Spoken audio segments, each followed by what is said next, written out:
الآن نعود إلى هذه المباراة، وكما أسلفت بأنه المباراة الأولى التي جمعت بين الفريقين انتهت 4-1 في لقاء كان غالبا من الأسماء الاحتياطية في الفريقين. سجل نونيز وانغوموها وهارفي أليوت، وهدف أوناي سيمون في حراسة المرمى بالإضافة إلى أداما بويرو ويوري بيرشيتش، بالإضافة إلى مورينو، خيسوس بلانكو، اتشبيريا، طبعا البونيغا وأويهن سانسيت، وكذلك نيكولاس ويليامز النجم الكبير وإيناكي ويليامز، وعندنا مروان صنادي أخيرا في خط المقدمة بالنسبة لجانب ميلانو وبقميص ميلانو في فئة الشباب. هنا كرة ملعوبة إلى الأمام إلى محاولة طويلة وصلت مربكة بالنسبة لحارس المرمى أوناي سيمون، الذي بعد ذلك حول الكرة لخارج أرضية الملعب إلى رمية جانبية. رمية الجانبية في الطرف الأيمن لليفربول. لعبات الكرة من الجهة اليمين إلى انطلاقة في صالح ليفربول على الجهة اليمنى بوسط الملعب. المحاولة الماضية من جانب فيرتس مر الكرة وصلت للأمام لكنها بعيدة، مرت إلى خارج أرضية الملعب، إلى خارج أرضية الملعب. الكرة الماضية بتاريخ أتلتيك بلباو على وجه الخصوص. كرة تعود إلى الخلف. طبعا في أتلتيك بلباو عندنا أمثلة تاريخية للأخوين ويليامز. هذه كرة اللعبة الطويلة في الأمام إلى صالح ويليامز الآن في محاولة يعدي، لكن بكرة المدافعين نجحوا معها في ليفربول من قطع الطريق بالكرة الماضية. الذي يريد أن يرد على الخسارة الأولى التي تلقاها في المباراة الأولوية لمن يحضر في المباراة الأولى، وأغلقت البوابات بعد المباراة الأولى. الكرة لعبت على الجهة اليسار إلى عرضية وراسية تمر لخارج أرضية الملعب. فيرتس في الكرة الماضية اللي مرت إلى خارج أرضية الملعب. محاولة عدت من التواجد في أتلتيك بلباو، الأشقاء الذين لعبوا في أتلتيك بلباو بعد هذه الكرة والمحاولة الموجودة لليفربول. السقوط وحكم المباراة يحتسب مخالفة، ركلة حرة مباشرة. كرة ثابتة لليفربول بعد الانطلاقة الماضية من خاكمو. شوف الكرة مرة انتظار الإشارة من حكم المباراة للقرار بالتنفيذ، والكرة اللعبت إلى سوبوسلاي، تسديدة وكرة وصلت باتجاه حارس المرمى أوناي سيمون، الذي على مرتين تمكن من التصدي للكرة القوية من جانب سوبوسلاي. هذه التسديدة سلاي، ثم عندنا كرة ملعوبة من الجهة اليمين، تمريرة مرت لصالح ليفربول في الجهة اليمنى. ويليامز اللي يتقدم إلى الأمام وتمريرة لكنها خاطئة، مرت إلى خارج أرضية الملعب، ركلة مرمى. تكلمت طبعا عن الأخوين ويليامز، هناك أشقاء آخرين لعبوا في أتلتيك بلباو، الأخوين إزكيرا خوس، لكن لعب إلى جوار بعضهم البعض في فترات مع المنتخب البلجيكي. هذه كرة في صالح ليفربول، ومحاولة الآن قائمة عند محمد صلاح يلعبها لمنطقة الجزاء. الله على تسديدة تنتهي إلى خارج أرضية الملعب. جاكبو في الكرة الماضية التسديدة مرت إلى ركلة مرمى، ومحاولة رائعة محمد صلاح بالتمريرة الماضية اللي وصلت عند جاكبو أو عند خاكبو بالرواية الهولندية، ومرت الكرة إلى خارج أرضية الملعب. الله على تمريرة صلاح العربي المصري الذي يقدم نجاحات على التوالي إلى جانب ليفربول. والكرة الآن ملعوبة طويلة في الأمام، والتقدم لصالح ليفربول في منطقة الجزاء، المرور والعرضية. الله، صلاح يسجل الهدف الأول. نعم، قلت بأنه ليس من السهل أن تصبح مفضلا عند المدرج الأحمر من أجل أن تسطر حكاية كما فعل ذلك جيرارد ودالجليش وإيان راش، لكن يفعل ذلك النجم المصري محمد صلاح ماضية، والذي يلعب مباراة الأولى في الأنفيلد ويساهم مساهمة الأولى في الأنفيلد، وفيلد يلعب كرة على مرتين. أوناي سيمون يلتقط الكرة، لا شك بأن هناك مصاعب كبيرة جدا أمام أتلتيك بلباو في هذه المباراة. أتلتيك بلباو يعاني كثيرا، إن كان من أمد يرمي بتواجد طبعا فيرتس إلى جانب ليفربول. واضح أنه اللاعب الذي يأتي من خلف الجميع ليشكل خطرا دائما بالنسبة لليفربول، لينضم كمهاجم آخر في لحظات بإمكانه أن يسرق معها أهداف لصالح الريدز.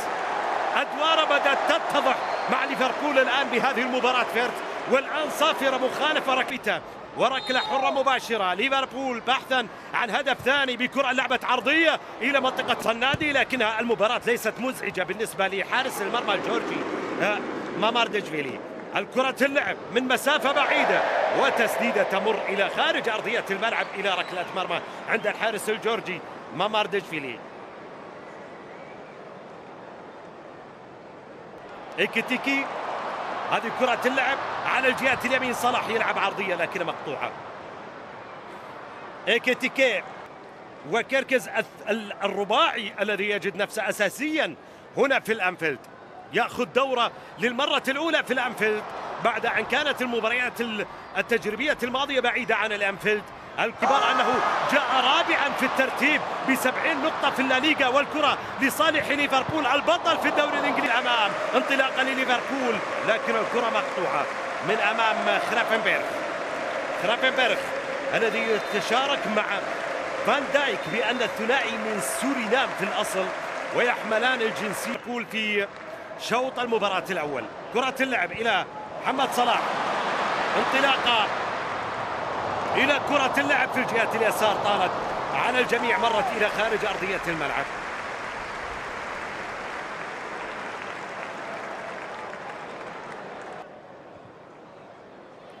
كرة اللعب لصالح فيرتس اللي ينطلق بالأمام، الكرة تعود إلى كرة بالجهة اليسار، انطلاقة لصالح ليفربول من الجهة اليسرى، الانطلاقة عند خاتبو، يلعب كرة عرضية لمنطقة الجزاء، مرت من أمام الجميع. أوناي سيمون غاضب من زملاء المدافعين، الكرة مرت إلى خارج أرضية الملعب. شوف الانطلاقة من جديد، الكرة اللي جاءت على الجهة اليسار والعرض خارج أرضية الملعب. إندو يخسر الكرة ويخسر الصراع على الكرة الماضية لصالح مروان تمريرة خاطئة، عادت مرة أخرى الكرة إلى ويليامز سابسلاي ياخذ ومضت الأعوام، هذا يبعد عن صفوف برشلونة أكثر. هذه كرة اللعب وهدف تعادل يعود مع مرة أخرى أتلتيك بلباو إلى المباراة ويعيد المباراة وعقارب المباراة إلى نقطة البداية وإلى حالة التعادل.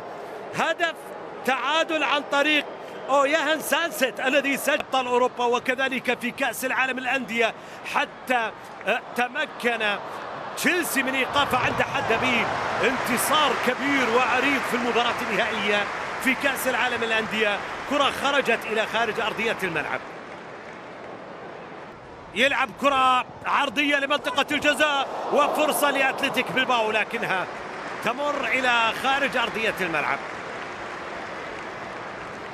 لليفربول الكرة من أمام مرمى أتلتيك بلباو، مرت إلى خارج أرضية الملعب،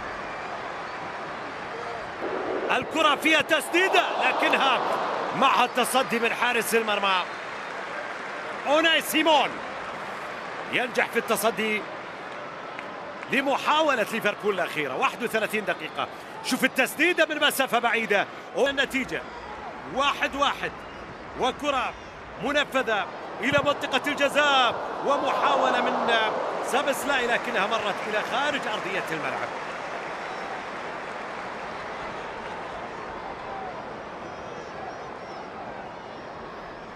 هذه الكرة اللي مرت إلى خارج أرضية الملعب. ليفربول في الطرف الأيسر، انطلاقة رائعة، خرافنبرغ يلعب كرة بعرض الملعب إلى محاولة للريدز ومحاولة لعبت في منطقة الجزاء. الله،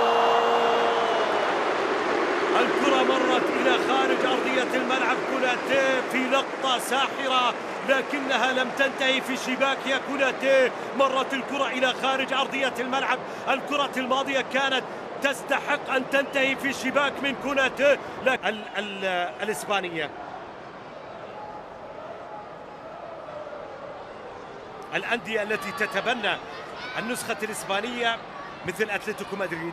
الكرة ملعوبة على الجهة اليسار، أتلتيك بلباو مع المحاولة إلى منطقة الجزاء والتفكير بالتسديد لكن تسديدة تمر إلى خارج أرضية الملعب.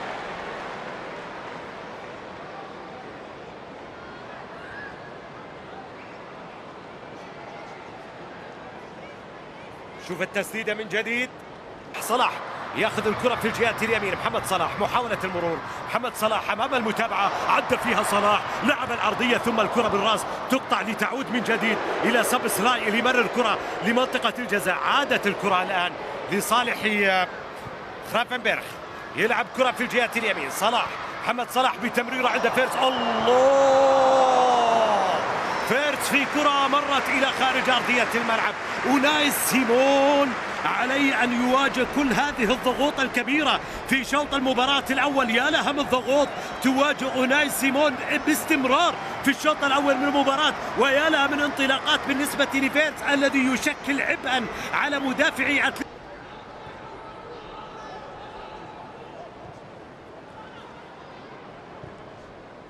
كرة اللعب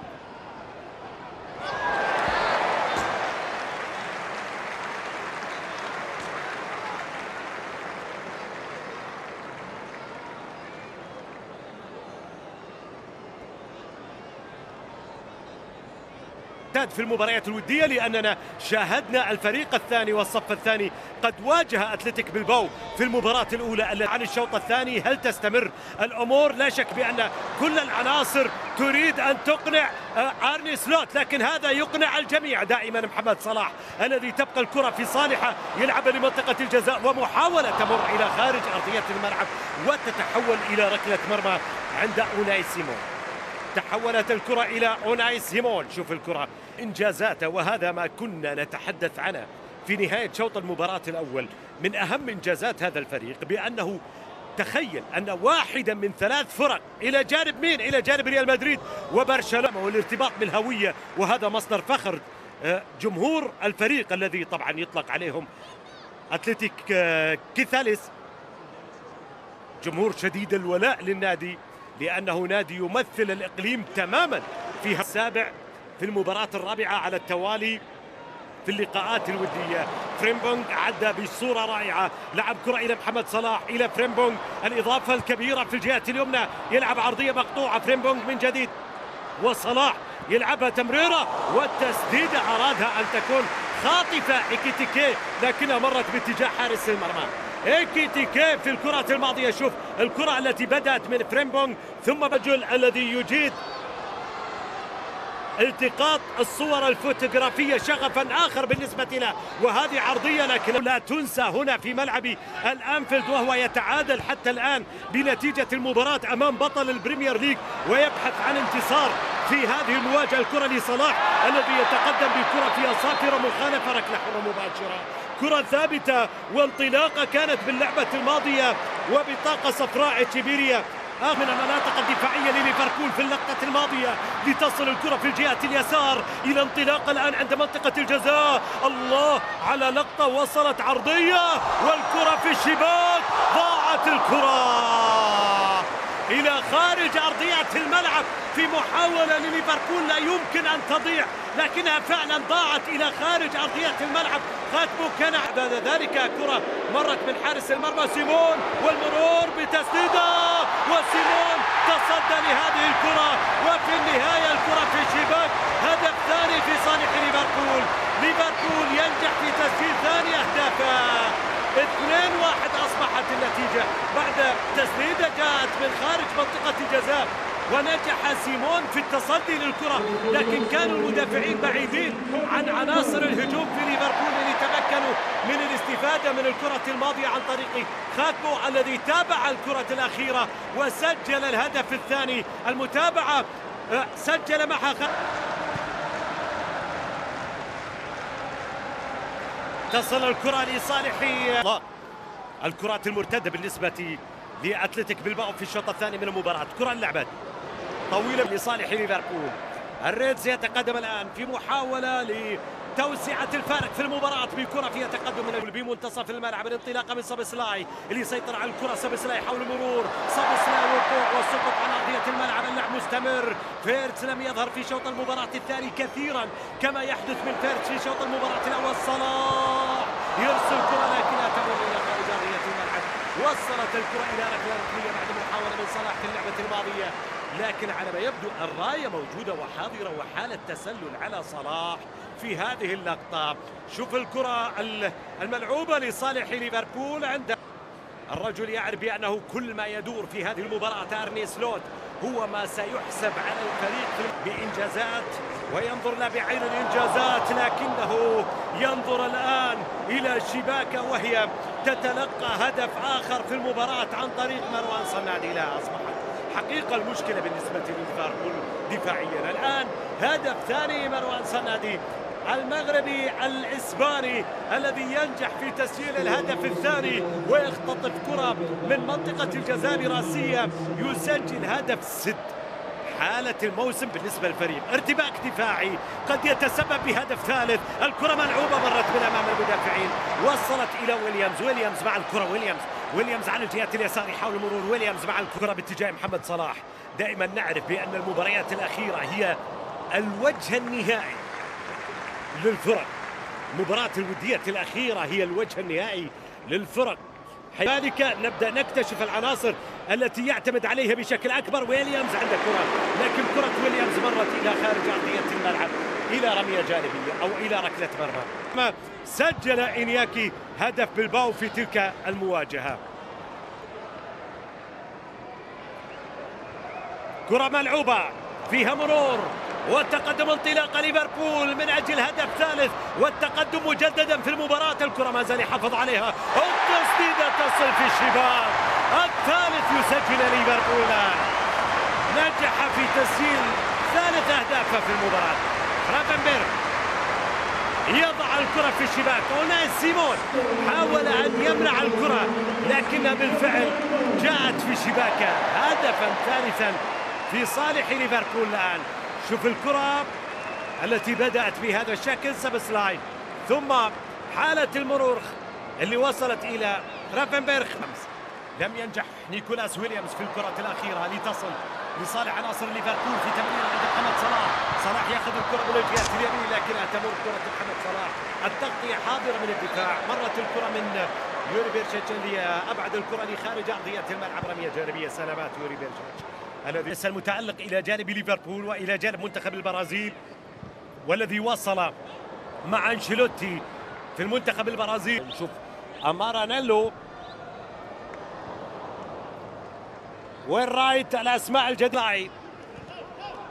نقترب من الدقيقة 80 الآن. فيدريكو يلعب كرة لمنطقة الجزاء.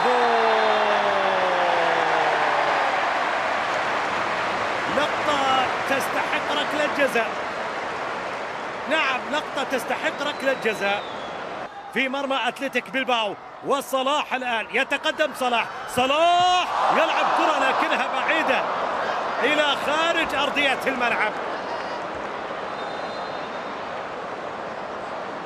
صلاح يهدر ركلة الجزاء.